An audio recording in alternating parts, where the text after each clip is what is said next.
يسيرا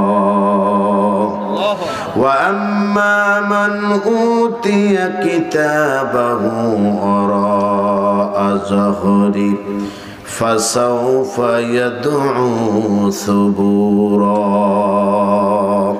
صدقت يا رب العالمين আমরা প্রাণ খুলে পড়ছি আল্লাহুম্মা আমিন। আমার কথা কি বুঝতে আপনাদের কষ্ট হচ্ছে?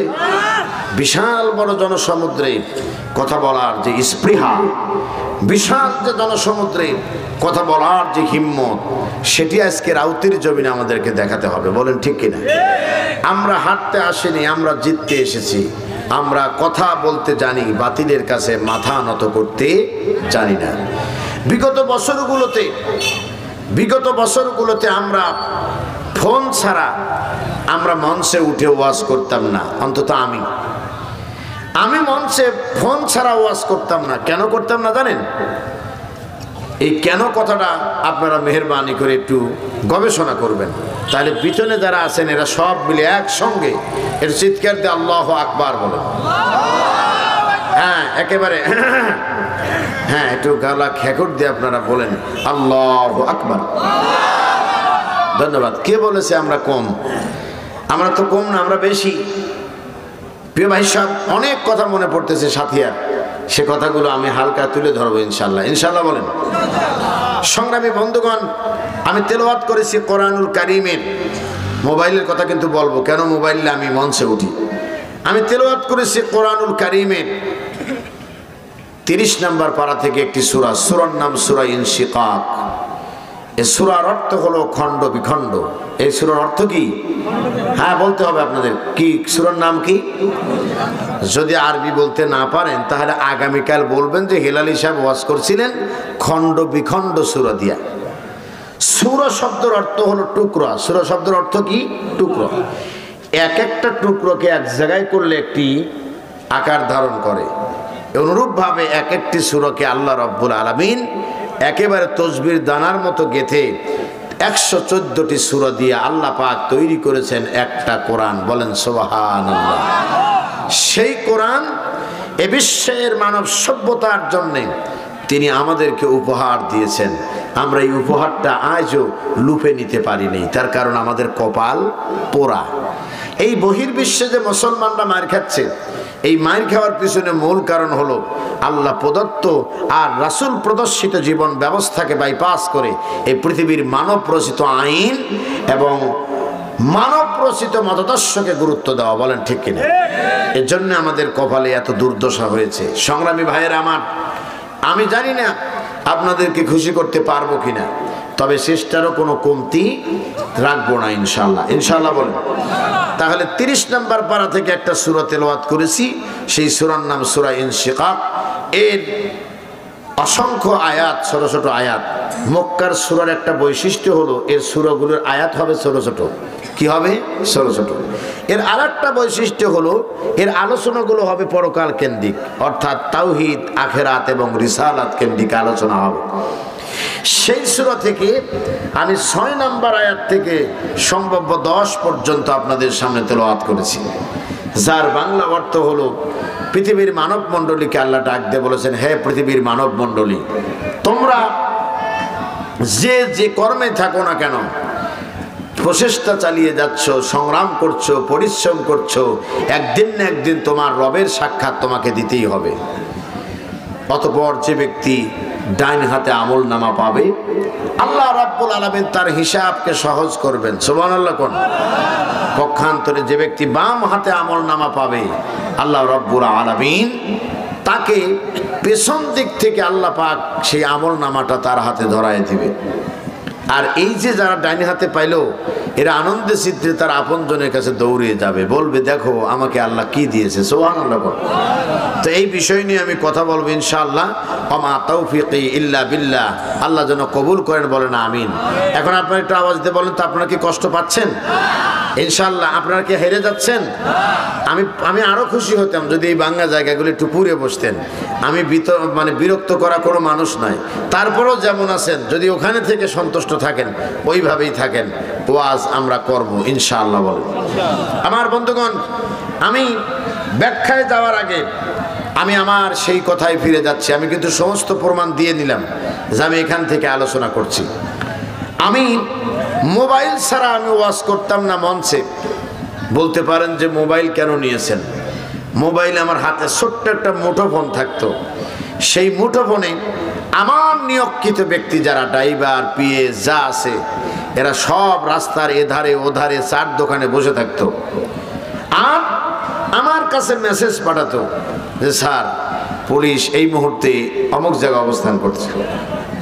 কথা বলেন না কেন?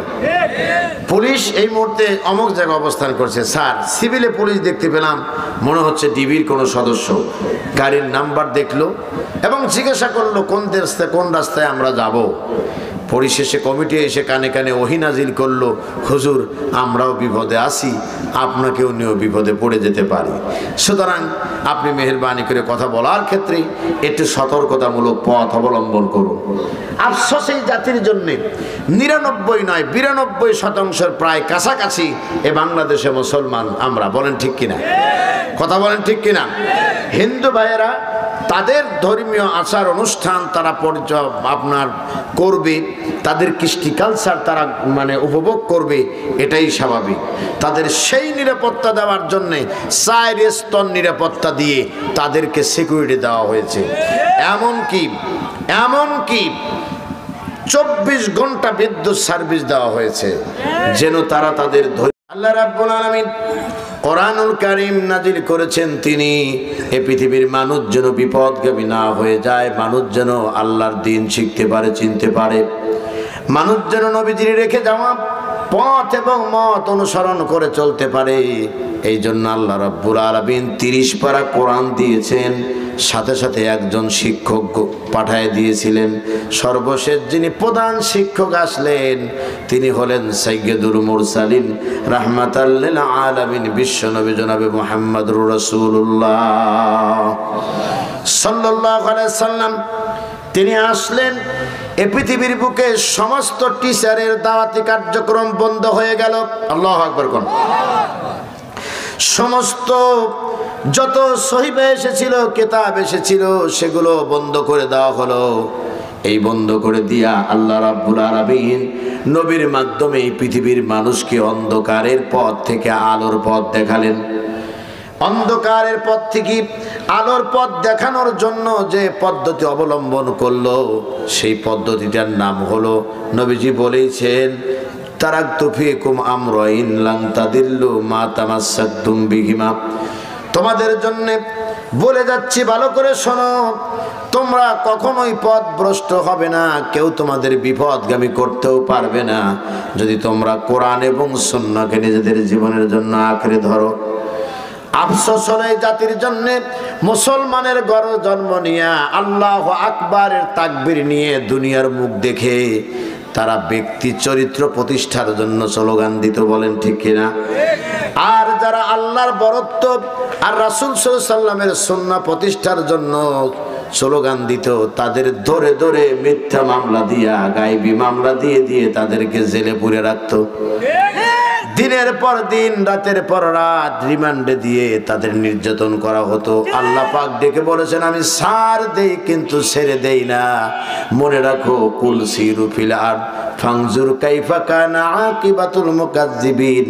এই জমিনের বুকে ঘুরে দেখো, তোমাদের মতো যারা স্বৈরাচার হয়েছিল, যারা নাফরমানি করেছিল, যারা বিপদগামী হয়ে গিয়েছিল, এই বিপদগামী গোমরা মানুষগুলোর পরিণতি কি হয়েছিল একটু ঘুরে ঘুরে দেখো। সুতরাং আমিও আপনাদের বলি, যদি বিপদ দেখতে চান, বিগত সরকারের কর্মীদের দিকে তাকান, তাকায় দেখেন বিপদ কারে বলে।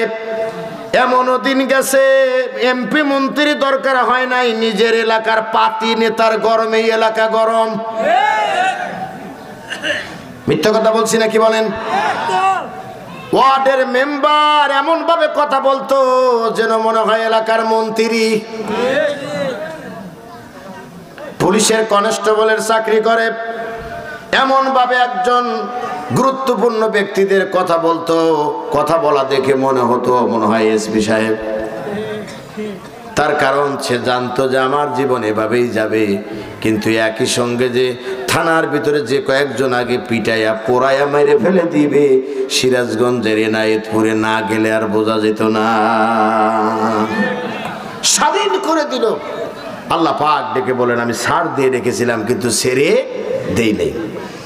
সংগ্রামী ভাইয়েরা আমার, তারা দল করেছিল, আমরাও দল করেছি, এখনো ভিন্ন দল আছে না নাই? কথা বলেন, আছে না নাই? বাংলাদেশের বুকে অগণিত দল সৃষ্টি হয়েছে। শুধুমাত্র সাধারণ দলই নয়, বরং ইসলামী সমমনা 12 দলও হয়েছে। তাহলে বোঝা গেল এক দল হওয়ার কথা ছিল, সেখানে 12 দলের অর্থই হলো 12 জনই সিয়ারের ক্ষমতা চায়। কেউ কাউকে ছাড় দিতে চায় না, 12 জনই একই ক্ষমতা চায়।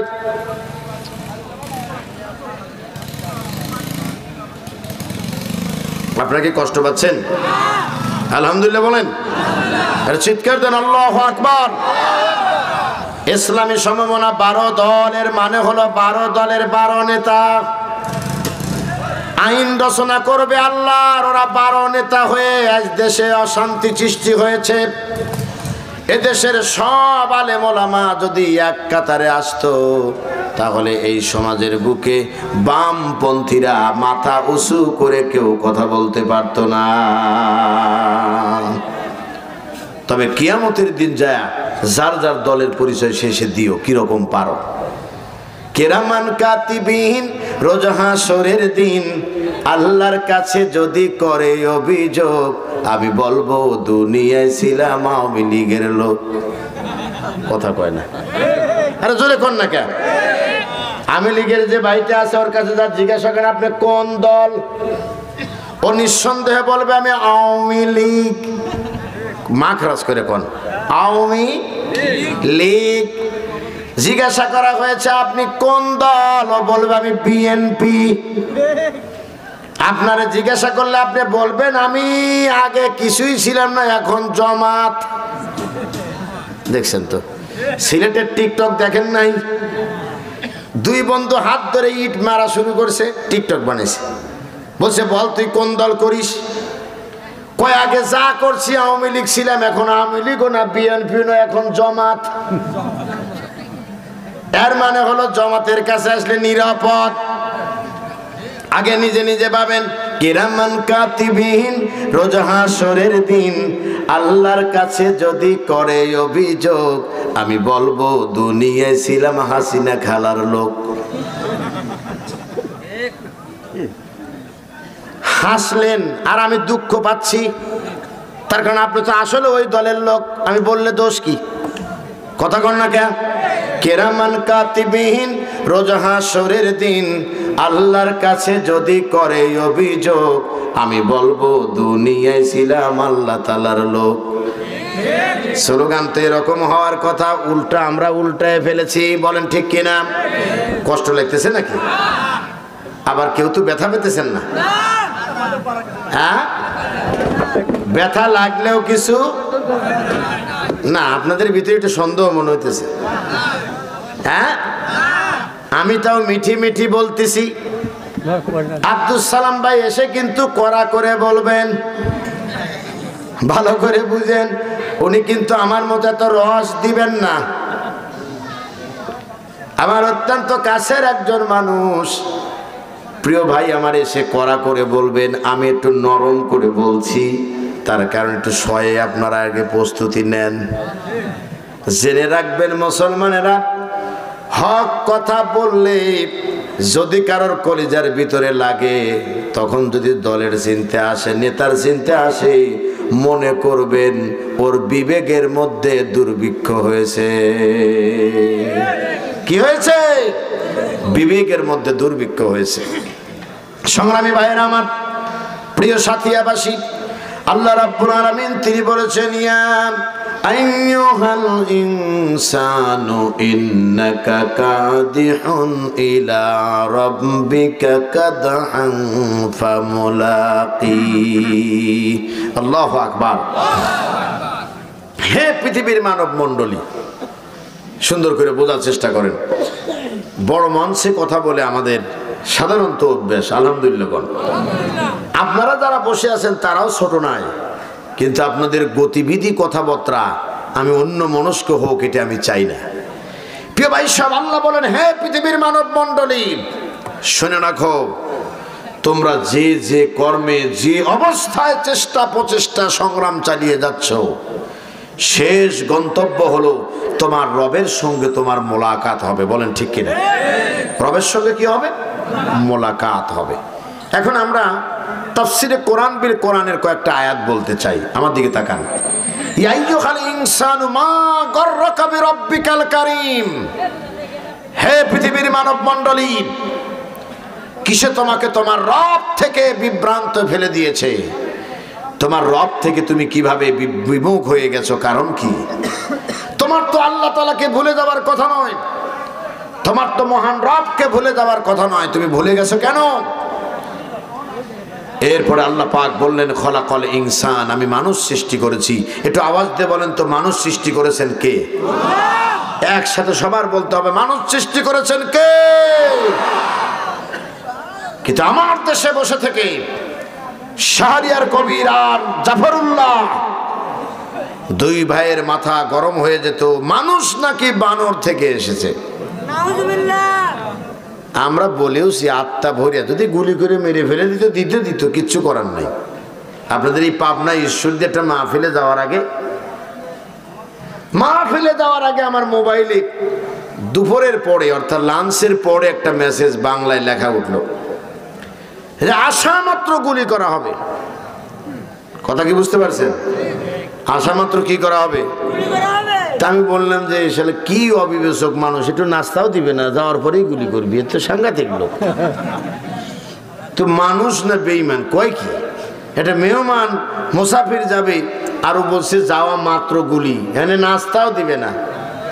তো ভাবতে ভাবতে ড্রাইভারকে ফোন দিলাম যে তাহলে এই যে এই সমস্ত মায়ের আরম্ভ হবে, আজকে কি করবে, যাবে নাকি?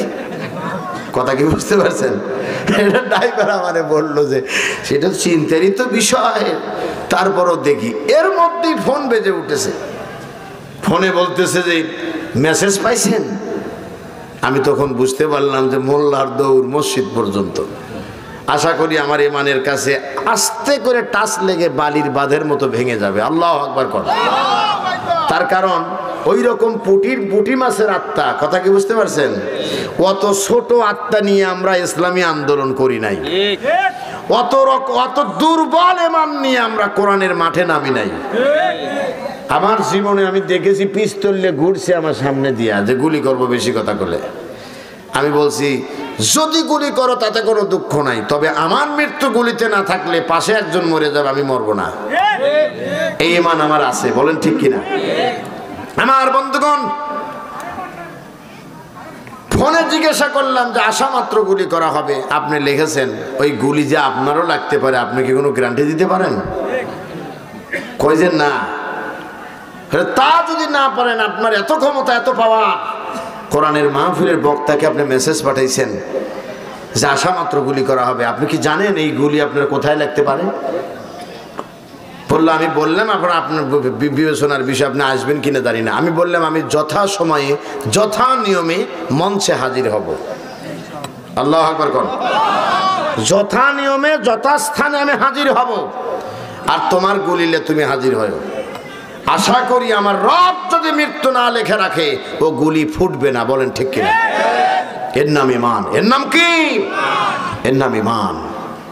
সুতরাং মুসলমানেরা হতাশ এবং নিরাশ হয়ে কারা পুরুষের মতো বাতিলের পাশে বেঁচে থাকার মধ্যে সফলতা নয়, বরং সিংহের মতো গর্জন করে বাঁচতে হবে। আর নিজেকে উঁচু আওয়াজে মাথা শির উঁচু করে বলতে হবে, সৃষ্টি যার, আইনও চলবে তার। বলেন ঠিক কিনা? এবার আওয়াজ দিয়ে বলেন, সৃষ্টি কার? সুতরাং আইন চলবে কার? ওই পার্লামেন্টের অধিবেশনে আর তেলাওয়াতের মধ্যে সীমাবদ্ধ আমরা দেখতে চাই না। আমরা দেখতে চাই এ জমিনে কোরআনের আইন এবং রাজ কায়েম হয়ে যাবে ইনশাআল্লাহ। ইনশাআল্লাহ বলেন। আমরা অনেক কষ্ট সহ্য করেছি। আমি আমার কষ্টগুলো বললে আপনারা বসে কাঁদবেন আর শুনবেন। আমি আমার কষ্ট বলতে চাই না, তবে মাঝে মধ্যে একটু আসলে তো টাচ দিতেই হবে, ঠিক কিনা বলেন? আপনারা কি রাগ করতেছেন আমার উপরে? আমার বন্ধুগণ, আমরা তাফসীরে বিল কোরআনের গিয়েছি, দুটি আয়াত আমি আপনাদের সামনে পড়েছি। এক নাম্বার পড়েছি হলো সূরা ইনফিতার থেকে 6 নম্বর আয়াত। আল্লাহ বলছেন, হে পৃথিবীর মানব মণ্ডলী, কিসে তোমাকে তোমার রব থেকে বিভ্রান্তের মধ্যে ফেলে দিয়েছে? এরপরে খলাকল ইনসান সূরা আর রহমান থেকে সম্ভবত 4 নম্বর আয়াত পড়েছি। খলাকল ইনসান, আল্লাহ মানুষ সৃষ্টি করেছেন, আর ওরা বলল মানুষ নাকি বানর থেকে এসেছে। চিল্লায় বলেন নাউজুবিল্লাহ। আজ মুরগি কবির কোথায়? আজকে মুরগি কবিরের জায়গা হলো জেলে। বলেন ঠিক কিনা? আপনারা দেখেছেন তো হাতে হ্যান্ডকাপ লাগায়া আমাদের নেতাকে মৌলানা মতিউর রহমান নিজামী নয়, আমাদের নেতাদেরকে মৌলানা রফিকুল ইসলাম খান, মৌলানা তাসনিম আলম এবং এটিএম আজহার সহ অসংখ্য ইসলামী আন্দোলনের তাহাজ্জুদ গোজার মানুষগুলোকে শুধুমাত্র হ্যান্ডকাফি লাগাই নাই, ডান্ডা বেরি দিয়ে হাতে পাথরের ব্যাগ দিয়ে আদালতে হাজির করা হয়েছে। তাদের আত্মনাদ মহান রবের কাছে পৌঁছেছিল। বলেন ঠিক কিনা? পৌঁছে নেই আল্লাহর কাছে? আল্লাহর কাছে পৌঁছেছে তাদের কথা। আমার বন্ধুগণ, সেই সমস্ত ব্যক্তিগুলোর কথাগুলো আল্লাহ সুবহানাহু ওয়া তাআলার কাছে পৌঁছে গেছে, আর সে আজিমে কবুল হয়ে গেছে। আর শাহরিয়ার কবিররা ওই টকশোতে বসে এদেরকে মৌলবাদ মৌলবাদ বলে গালি দিয়েছে। পর্দার ওয়াজ করলে ওদের কষ্ট লাগতো। ওদের কোরআনের আয়াত যদি ভারতে যদি কি বলে সৌদি আরবে পড়ে যদি কারোর হাত কেটে দিত চোরের, ওরা সেখানেও মৌলবাদের গন্ধ পেত। এক পর্যায়ে ওরা বলল মানুষ নাকি বানর থেকে এসেছে। আর আমরা তীব্র প্রতিবাদ করে বলেছিলাম নিঃসন্দেহে মুরগি কবির আর জাফরুল্লাহ ওরাই বানর থেকে জন্ম নিছে। ওরাই কি থেকে জন্ম নিছে? ওরাই বানর থেকে জন্ম নিছে, কাঠ বানর। এই কাঠ বানররা বসে থেকে বিভিন্ন কথা তারা বলেছে, আমরা তাদেরকে ধিক্কার জানাই। বলেন ঠিক কিনা? আল্লাহ রাব্বুল আলামিন অন্য জায়গায় তিনি আবার বলতেছেন, হাল আতা আলাল ইনসানি হিলুম মিনাদ দাহরি লাম ইয়াকুন শাইয়্যাম মাযকুরা। মানুষের জীবনে এমন একটা কাল এবং সময় অতিক্রান্ত হয়েছে যখন তাকে কোনো পদার্থ হিসেবে গণ্য করা হয়নি। বলেন ঠিক কিনা? এমন একটা সময়, এমন একটা কাল অতিবাহিত হয়ে গেছে মানুষের জীবনে। সে মানুষ কিভাবে আল্লাহর প্রশংসা না করে নিজেদের প্রশংসায় ব্যস্ত হয়ে পড়েছে। এরপরে আল্লাহ রাব্বুল আলামিন বিশ্ব নবীর মাধ্যমে আমাদেরকে জানিয়ে দিয়েছেন, কুলিন্নাল মাউতাল্লাযী তাফিররুনা মিনহু ফাইন্নাহু মুলাকীকুম সুম্মা তুরাদ্দুনা ইলা আলিমিল গায়বি ওয়াশ শাহাদাতি ফায়ুনাব্বিউকুম বিমা কুনতুম তা'মালুন। আল্লাহ পাক ডেকে বললেন, হে পৃথিবীর মানুষের একটু কান খুলে শোনো। নবী আপনি বলে দেন, কুলিন্নাল মাউতাল্লাযী তাফিররুনা মিনহু ফাইন্নাহু মুলাকীকুম। মৃত্যু থেকে বাঁচার চেষ্টা আমরা করছি। আপনাদের রাউতি কবরস্থান, আমি মনে করি দুলারি ইউনিয়নের মধ্যে একটি ঐতিহ্যবাহী একটি গ্রাম। এই রাউতি গ্রামের কবরস্থানে যারা ঘুমিয়ে আছে, এই মানুষগুলো মৃত্যু থেকে বাঁচার জন্য কতই না চেষ্টা করেছে। কথা কন নাকি? মনে হয় আপনারা কষ্ট পাইতেছেন। এর চিৎকার দিয়ে আল্লাহু আকবার বলেন তো। এই মানুষগুলো কতই কষ্ট পেয়েছে। তারা মরতে চায় নাই। পৃথিবীতে কেউ কি মরতে চায়? চিল্লা বলে মরতে চায়? মরতে কেবলমাত্র তারাই চায় যারা মুমিন। তাদের শেষ সম্বলটুকু তারা এই দুনিয়ার গোলামির জিনজিরে বসবাস না করে তারা আল্লাহ সান্নিধ্যে গিয়ে নিজেকে ধন্য করতে চায়।